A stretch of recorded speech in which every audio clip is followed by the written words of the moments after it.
Hi there, everyone. Roberto here with Top One Marketing, jumping on another Builderall tutorial video. Today, we're going to be talking about the global elements in the Cheetah Builder. And so, without further ado, let's get right into this.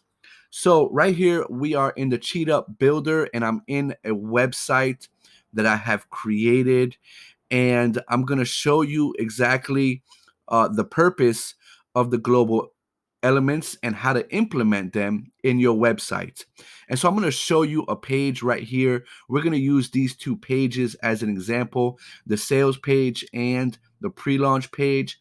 Now, these are just sample pages, playground pages, so please don't judge me for them. And so right here in the sales page, you see that I have a header and a footer right here. Okay.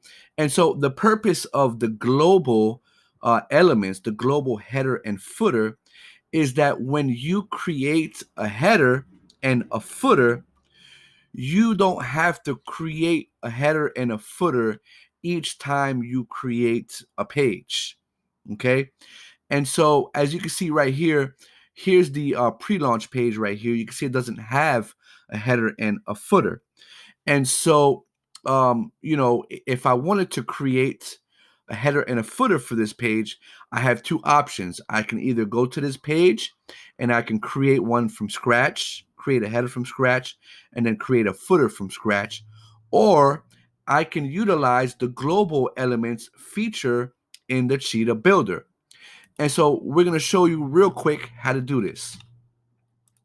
And so right here, we're going to go to the global elements, and you see we have pop-ups, headers, and footers. We are going to go to the header section, and as you can see, I have one already created here. And when you create a new header, all you're doing is naming it. And so right here, you're going to edit the header.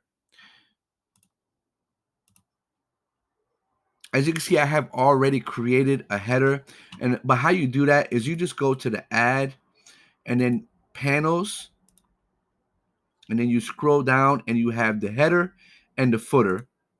You click on header and you can choose one of these headers. Same thing with the footer. You could choose one of these footers, and all you do is just drag and drop onto the page, and then you can customize the header, these elements in the header as you wish. We're going to leave that for a different tutorial video here. I'm just showing you how to implement the global headers in your websites. All right. And so when you're done editing these elements, make sure you click on the save button. Go back to your website, the pages of your website. And what you're going to do, as you saw in the pre-launch page, we didn't have the header and the footer. So we're going to go ahead and activate the global elements. So go to settings here. Scroll down to where the header settings and the footer settings is at. And you're going to choose a header that you have created. In this case, I've only created one. And you can do for desktop, so it can be visible in desktop and in mobile. Same with the footer, desktop and mobile. Okay, make sure you click on the save button, and then make sure you republish just to make sure that it populates. And then we're going to go to the page and we're going to refresh it. Sometimes it takes 2 times. So as you can see right here, here's the global header and the global footer.